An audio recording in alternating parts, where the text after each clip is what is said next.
I don't understand how anyone in this weight class can say that they should get a title shot over Arman Tsarukyan. He was the #1 contender for the last year. Ilia Topuria made headlines this week. He said that he would relinquish the belt if he was forced to fight Arman Tsarukyan. I'm not saying that Ilia is ducking Arman Tsarukyan. I'm saying that Ilia is messing very, very strongly with Arman Tsarukyan. I mean, the guy's the #1 contender, and to say that you would rather relinquish the belt than fight him is, come on, man. That's not how it works, man. If the guy's #1 and the UFC says this is the guy, you're the champ, you're holding that belt, that's who you fight. I mean, it's just... I agree. Ilia, stop running, Ilia. Stop running, Ilia. Good boy. I'll make it quick, no worries. Good boy.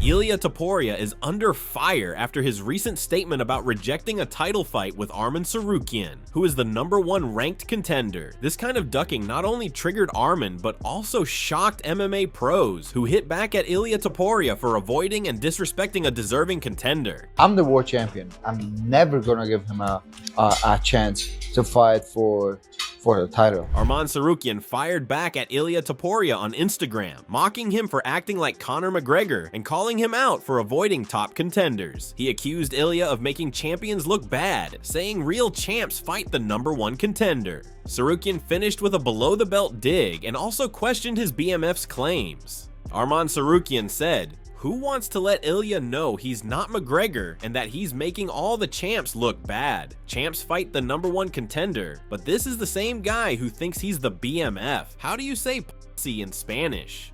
Similarly, Michael Bisping and Paul Felder aren't impressed with Ilia Topuria avoiding Arman Tsarukyan. Bisping admitted he's a big fan of Ilia and praised him as a respectful, talented fighter, but questioned why Topuria would back out after saying he'd take the fight. However, Felder was more blunt and criticized champions chasing only big money fights, arguing that Ilia is already the draw and doesn't need to avoid top contenders like Arman. I'm the biggest fan of Ilia, right? I love how he carries himself. Every interaction I've had, he's so respectful. He's obviously a monster inside the octagon. He's technically brilliant. He's a class act. He's awesome. He's awesome. But why is he saying that? I think he's just saying it to get under his skin. But do you think he actually, I mean, he said he would. And we got to hold him to his word. Yeah, can only take him at his word at this point. But I hate it. I saw that and I was like, come on, man. Here we go. Here we go again. Now you got a champion who's just looking for the biggest thing. And it's like, look, the UFC is not going to try to put you in a position that's not going to be a big thing. And I think you're getting into a position, Ilia, where you are the thing. They don't need the other guy to necessarily be the thing. You're the guy that people want to see.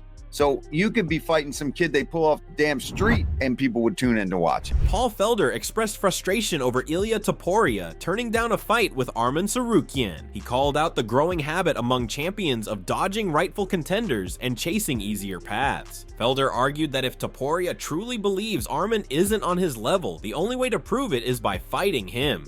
I mean, the guy's the #1 contender, and to say that you would rather relinquish the belt than fight him is, come on, man. We're getting a little carried away, and we've talked about this before, where these guys in this generation of fighters, when they get to this top position now, are so willing to jump around weight classes and try to deny fighting guys. It's like, that's not how it fucking works, man. If the guy's #1 and the UFC says this is the guy, you're the champ, you're holding that belt, that's who you fight. I mean, it's just, I agree. If you're the best and he's not on your level and all this kind of stuff, then prove it.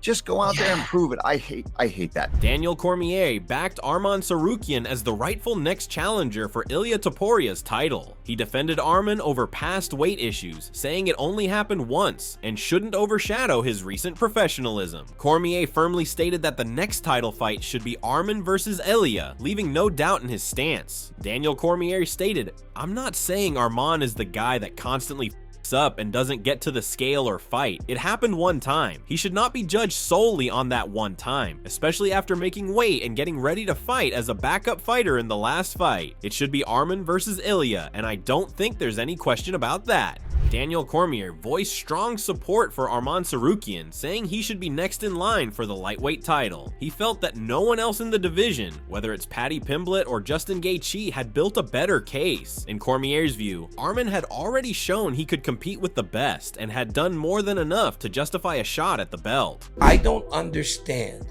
how anyone in this weight class can say that they should get a title shot over Arman Tsarukyan. He was the #1 contender for the last year. He was in line to fight for the belt in Los Angeles, and then it didn't happen. It was because his back went out, right? Some people were saying it was a weight issue. Well, today he stepped on the scale as a backup fighter. Dan Hooker suggested that many top contenders in the lightweight division were finding ways to steer clear of a matchup with Arman Tsarukyan. He didn't see it as personal, but believed Arman was simply one of the toughest challenges in the division. Hooker felt that while some fighters publicly gave reasons to avoid the bout, the real reason was Arman's ability to make anyone look bad inside the cage. He is a very good fighter, and now all those big name guys they've got a good excuse to not fight him, you know, like Ilia said he's not going to fight him. The UFC says that he needs one more. That's always the fight I want, and not because he's a prick and I hate him, but because I genuinely think that he's the hardest fight, and all those big name guys have like an excuse to not fight him, because I think he is the best at winning fights. Like, he's not necessarily the most dangerous fighter. Like, Oliver is very dangerous, Gage is very dangerous.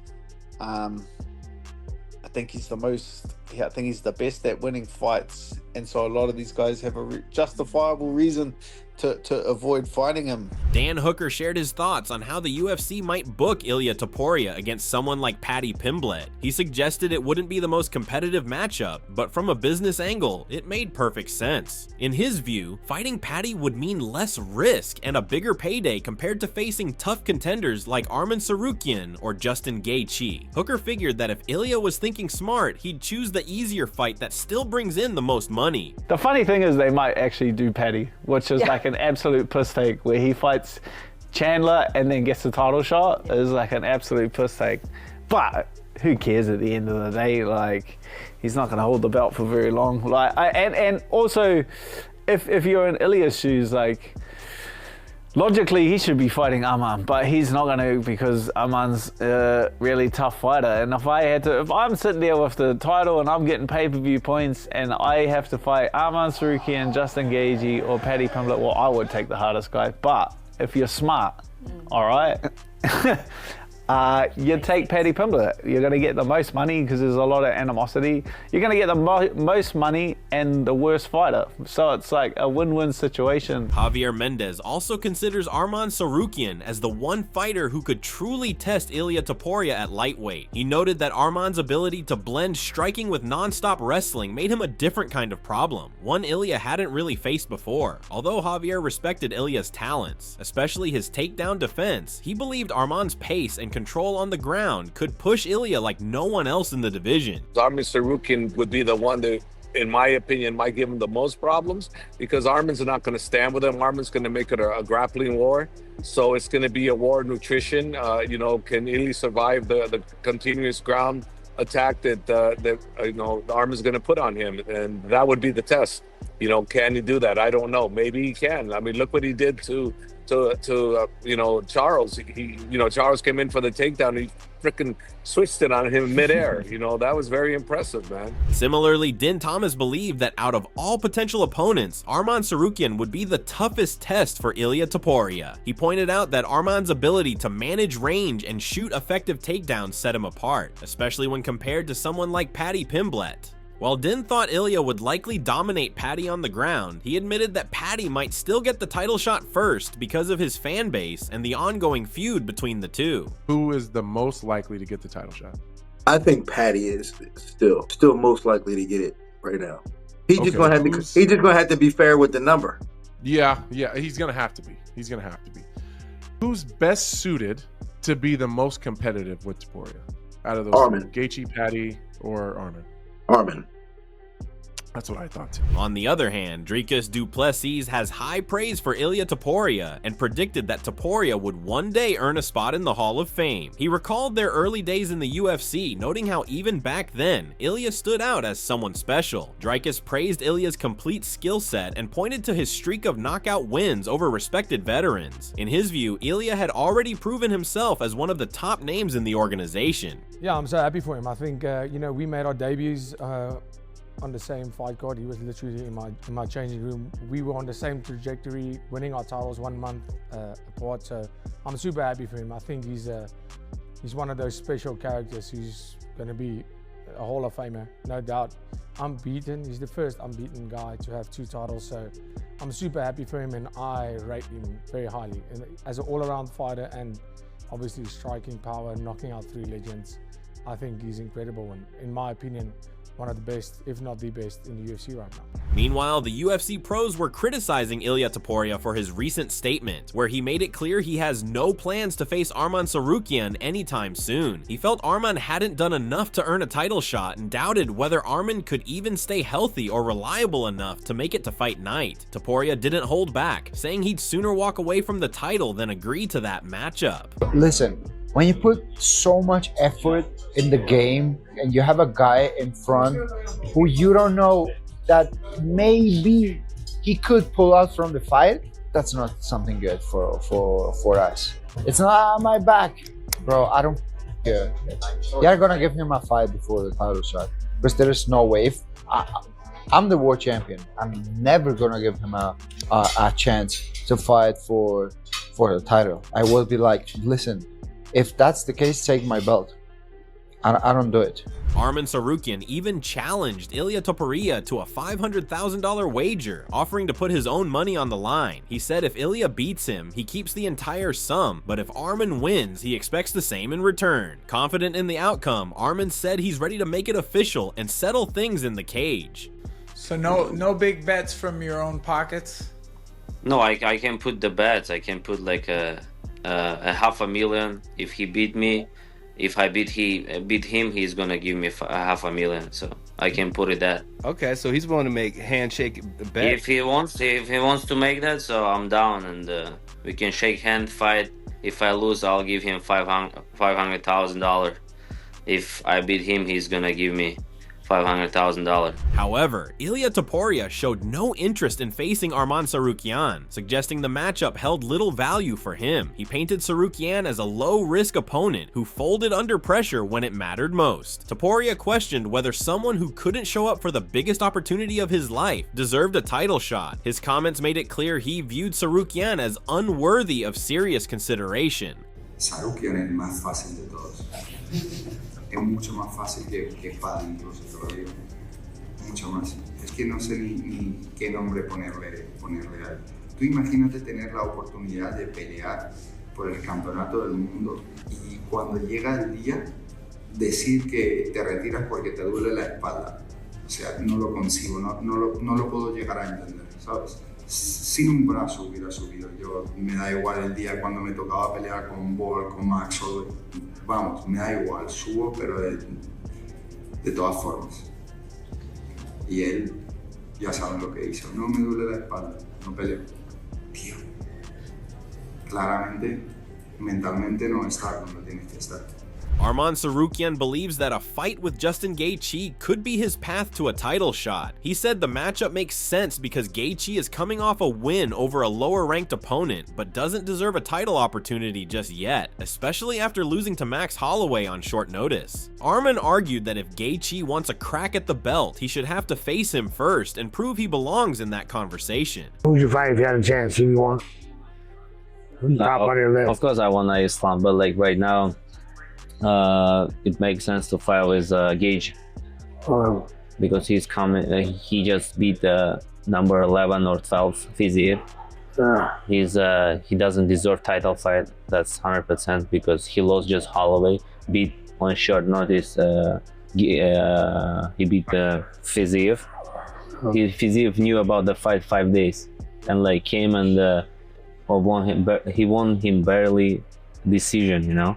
And now he's talking about title fight. It's not fair, and that's why I think he gotta beat me to deserve for the title, fight for the title. Arman Tsarukyan further believes that Ilia Topuria is mainly dangerous with his hands, but doesn't bring much else to the table. He feels Ilia hadn't shown the kind of complete skill set needed to compete with top-level fighters. Arman, on the other hand, saw himself as someone who could mix things up anywhere the fight went, whether it was striking, wrestling, or controlling the pace. In his eyes, the gap in overall ability is clear. What do you see the holes in Ilia's game? Because Ilia looks like most people, if you're just watching him now, you think he's a striker, but he came into MMA as a grappler. But what are the holes you see in his game? I'm curious. I mean, he's a good striker. Not good striker, he's a good boxer. But I feel like myself, I'm a better like MMA fighter than him, because I have I'm more skilled than him. I got good kicks, knees, you know, like wrestling setup, boxing with wrestling against the cage, grappling, everything. He has just good boxing, and that's all. Arman Tsarukyan also explained that fighting someone like Ilia Topuria would require a smart game plan. He believed the best strategy was to keep Ilia uncomfortable by mixing in constant movement and grappling. According to Arman, giving Ilia a striking battle would be a mistake, as it allows him to stay in control. Instead, he felt the right approach was to disrupt Ilia's timing, force him into exhausting scrambles, and take away his usual pace. I feel like you gotta just keep pressure him, take him down, make him tired, because he gets out so fast with the wrestling. If you're just gonna stay and try to box him, it's not gonna work it, because it's his pace, you know, and you gotta break it, you gotta make him tired. Like if you watch like fights where he wrestled, he got tired and so fast, and that's why we gotta make that scramble. On the other hand, Paddy Pimblett took a shot at Arman Tsarukyan, claiming that even though Arman had skills, fans weren't really interested in him. He said Arman talked tough, but didn't keep the same energy when it came to guys like Islam Makhachev. Paddy also pointed out that someone like Justin Gaethje had earned real respect in the sport and was the kind of opponent he'd be excited to share the cage with. There are other contenders as well. Are you having conversation with the UFC about maybe a Gaethje fight or maybe a Tsarukyan fight? I'd fight anyone, as you know. I'm not asked. Just Arman's a very good fighter, but no one cares about him. You know what I mean? People just look at him and think, yeah, you shit yourself to fight in Islam. You talk a big game, but you don't back it up. But everyone knows Justin Gaethje's a f***ing banger. You know what I mean? Everyone knows that if you're fighting Justin Gaethje, you're gonna have a fight. So, and he's a legend. You know what I mean? Arman isn't. So I'd love to fight another legend than Justin Gaethje. Arman Tsarukyan also went off on Paddy Pimblett and slammed the UFC rankings. He challenged the UFC to remove Paddy Pimblett from the rankings, arguing he doesn't belong in the top 10. He pointed out that Paddy's last 3 wins came over opponents with multiple losses and called it crazy that such a record could lead to a title shot. You gotta delete him from the rankings even. He's not even deserved to be in top 10. He beat last 3 guys. It was Chandler, he had 3 losses. It was Bobby Green, he had 3-4 losses. It was Tony Ferguson, he had 8 losses. That's crazy. And like, you wanna bring that guy to fight for the title? Oh, there's the graphic right there. There it is. He comes prepared. Tsarukyan does his homework for sure, man. You're a smart guy. That's crazy. 3-0, 8-0, 2-0. Oh, that's pretty bad when you put it that way. That's receipts. However, Paddy Pimblett said the biggest fight the UFC could put together right now would be between him and Ilia Topuria. With names like John Jones out of the picture and a Tom Aspinall fight unlikely, Paddy believed the spotlight was shifting his way. He even mentioned that he wouldn't be shocked if he ended up with a UFC title sometime in the next year. Now that John Jones is retired, I think it's the biggest fight the UFC can make. Me versus Ilia. Now there's no John Jones and they can't do him versus Tom. It wouldn't surprise me if I've got the belt in 6 to 12 months. Meanwhile, Arman Tsarukyan made it known that he isn't planning to sit on the sidelines and wait. He believes he has already done enough to earn a title shot and push for the UFC to make it happen without delay. In his eyes, no one else had a stronger case, and he was ready to prove it in the cage. Are you like not in a huge rush right now, mostly because you also know you kind of deserve the next shot, but you're not in a rush because you have a lot of time to develop And a lot of the people at the top of the lightweight division are a little bit older. They're coming to the end of their careers, like Poirier right now. You know, Max. Where do you think you fall in a few years? Like, are you not in a huge hurry right now because you are so much younger than the rest of the division? How do you see him phasing out? No, I'm in a hurry. I wanna fight for the title as soon as possible because I deserve my spot and I'm here, and nobody can take it because nobody deserves it more than me to fight for the title. I saw right now. It's they gotta make that fight. I gotta fight for the title. So, this is all we have from today's video, and hopefully you enjoyed it. Share your thoughts about Arman's situation in the comments section, and subscribe to our channel to get more updates about the UFC encounters.